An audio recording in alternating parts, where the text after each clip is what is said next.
প্রতিদিনের মতো আজও বাসা থেকে বের হইলাম। এই ময়মনসিংহ শহরে এই অটো রিক্সা, সিএনজি এগুলোর জন্য সবসময় আমাদের হুমকির মুখে থাকতে হয়। কোন সময় কোন পাশ দিয়ে আইসা এরা করে দেয়, ঠিক আছে, এটা বোঝা খুব মুশকিল। এই অটো রিক্সার জন্য প্রতিদিন জীবনটা হাতে নিয়ে চলাফেরা করতে হয় এই রোডে।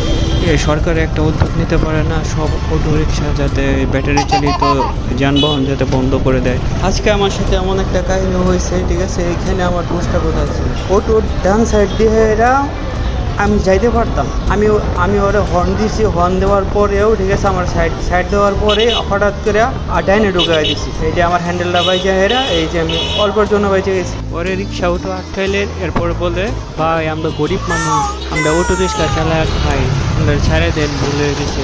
যখন এই কথা বলে তখন কেমন লাগে বুঝেন। সাবধানে চলাফেরা করে দেখতে হয় না ঘোরা, তাহলে তো সমস্যা হয় না।